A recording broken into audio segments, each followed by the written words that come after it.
Shalom, selamat pagi Bapak, Ibu, dan saudara-saudari sekalian. Bersyukur untuk kebaikan Tuhan yang tidak habis-habisnya dalam hidup kami. Mari kita berdoa untuk siap mendengar renungan firman Tuhan. Selamat pagi Bapak yang baik, kami bersyukur untuk hari yang baru dan berkat yang baru pada pagi hari ini. Berikan kami hikmat-Mu yang baru pula pada pagi hari ini untuk kami bisa mengerti dan memahami firman Tuhan. Karena hanya firman-Mu lah yang menjadi sumber kekuatan dalam hidup kami. Dalam nama Yesus kami berdoa. Amin. Tema kita pada pagi hari ini, kepekaan jiwani, diambil dari Matius 13 ayat 10 sampai 15. Maka datanglah murid-muridnya dan bertanya kepadanya, "Mengapa engkau berkata-kata kepada mereka dalam perumpamaan?"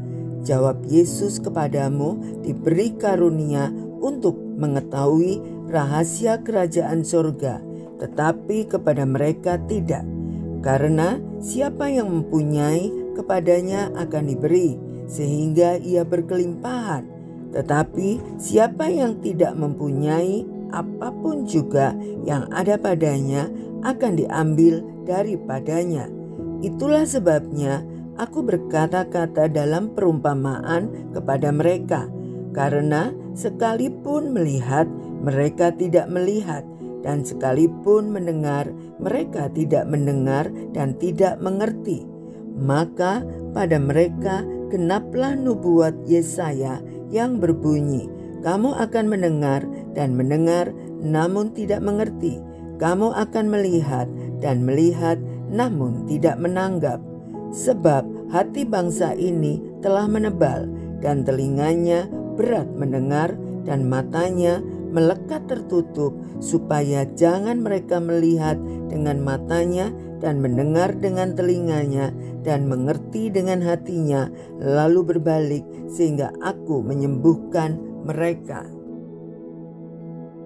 Siapa mempunyai, kepadanya akan diberi sampai melimpah. Siapa tidak mempunyai, apapun yang ada padanya akan diambil." Apa gerangan maksud Tuhan? Itu bukan soal harta.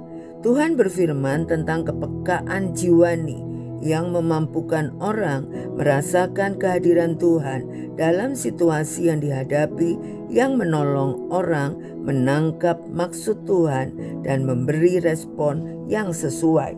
Masalahnya, kita terbiasa tidak peka. Akibatnya, kita tidak merasakan kehadiran Tuhan, tidak menangkap maksud Tuhan dalam situasi di depan kita, dan gagal memberi respon yang sesuai. Contohnya, melihat sesama dalam kesulitan, orang tidak tergerak membantu. Di tengah sesama yang berkekurangan, orang hidup bermewah-mewah. Orang menjual sesuatu karena terjepit kebutuhan. Kita menawar dengan harga rendah. Di tengah kebutuhan yang mendesak, orang menimbun sembako demi keuntungan yang lebih besar. Memiliki kepekaan jiwani adalah soal pilihan. Jika kita memilih untuk peka dan berusaha selalu peka, makin hari kita akan makin peka.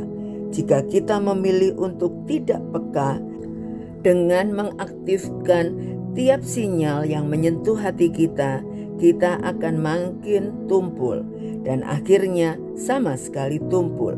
Karena siapa yang mempunyai, kepadanya akan diberi, sehingga ia berkelimpahan. Tetapi siapa yang tidak mempunyai, apapun juga yang ada padanya akan diambil daripadanya. Begitu firman Tuhan. Dunia masih berlangsung. Dalam semua itu, kita harus menentukan diri, memilih untuk menjadi peka dan makin peka, atau memilih untuk menjadi tumpul dan makin tumpul.